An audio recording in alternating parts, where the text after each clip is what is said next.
I'm a paraplegic. Today we're walking at Paraplegic Reserve. I don't know if I pronounced it correctly, but this is in Walkham Hills in northwestern Sydney suburbs. We're going to walk from here on the map all the way down there and back. Today I have invited quite a few people to celebrate me walking again. I've invited about 1,000 people on Facebook, so it'd be interesting to see how many actually turn up. I doubt any at all. Nah, there'll probably be about 5, I'm guessing. Who knows? Anyway, we're going to go walking down this way, but before we do, I'm just going to tell you a little about my starting to walk again. At first, I had a number of braces on my knees and my ankles, and was in like a walking frame. So, you know, you just move it, walk, move it, which I'm glad I'm away from that now. After that, I progressed to 2 crutches. So crutches that came all the way up to my elbows, and I walked around in them.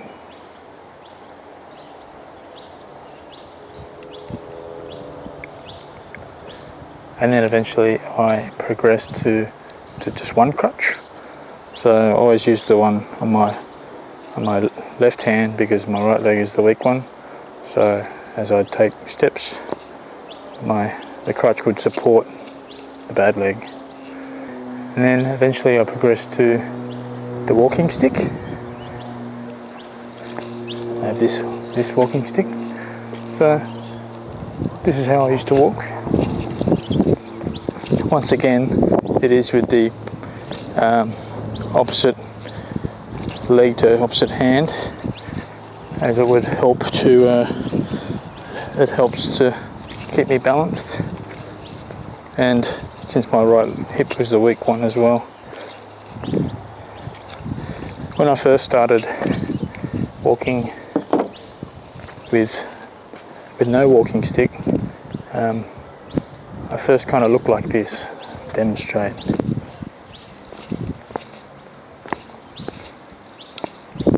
And the reason why I walked like that is because my right hip wasn't strong enough to keep me upright, and my left hip was, but I had to wait till I eventually strengthened this right hip, which has taken me until like pretty much now. So now I can walk with my hip straight without waddling from side to side. But I even had Rosie at the rehabilitation centre. She used to call me Pirate because of the way I walked, because I used to go from side to side as I walked. But now I can walk reasonably straight if you just check me out.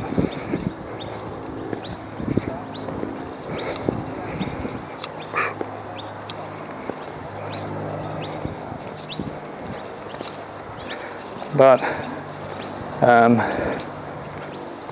I have to really focus on getting my gait, being upright and not swaying side to side. But over time that gets easier and easier, so eventually one day I won't have to think about it, it'll just happen. So that's the next step anyway. So yeah, let's go walking. So we're here today on Joe's bushwalk. Yay! We're all still alive. Which way? Left? Which way are we going? There's a fork in the road. Navigator, where are we going? 35 seconds in and we're all still alive. How has Joe inspired you in his journey? Well, Simon, it's funny you should ask. You know, none of us know what's around the corner in our life. Anything can happen to any of us. So to be able to overcome something is truly inspiring and amazing in itself, especially when it's a life-changing event. Yeah, absolutely. When you first saw Joe, did you think he would get to this point now where he's able to walk? And I didn't know. It was really emotional when I first saw him, so I guess none of us knew. But I had no doubt that he would try and that he would do the utmost that he could do. Like, I mean, I think just one of... how has Simon thought it was weird as well. This experience? Simon thought it was weird as well. Again, just teaches you not to take things for granted. And to, you know, embrace everything you can, try and think positive no matter what. I believe everything happens for a reason and a purpose. Yep. and it's finding that reason and purpose, even if it's further down the track. Yeah. Perhaps it is for Joe to make these videos and inspire and help other people. Perhaps that's Absolutely. the purpose. Absolutely. Thank you. We've made it. We're alive. So this is the end.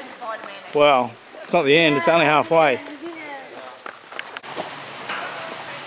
A few people have asked me why I've decided to go travelling. Well, believe it or not, I did try to go back to work first. Back in September, I went to Valvoline to talk to my old boss, and I was telling him what I could and couldn't do.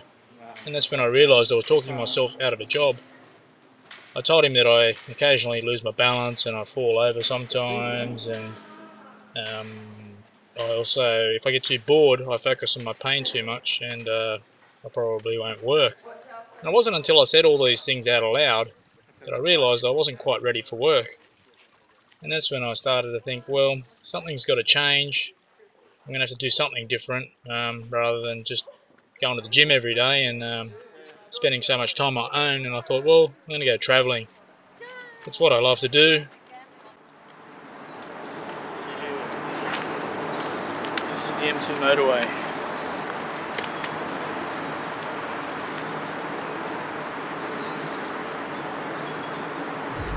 The only time I can do it because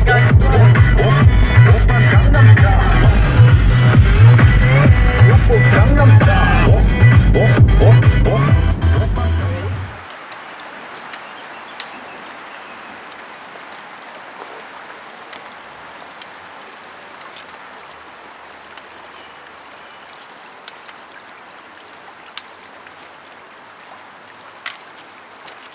We made it, Joe. How do you feel? Well, we made it, and we didn't lose anyone except Goose. I don't know what happened to him. He left early.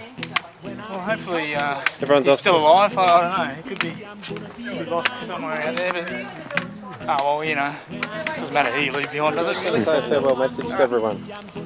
Bye, and thanks for coming. It's not to the camera, it's to everyone. See you later. Till Oh, that's next lovely. time. It's been awesome. Very good. Yay! Ooh. Well done, Joe. Well done, everyone, for participating. 500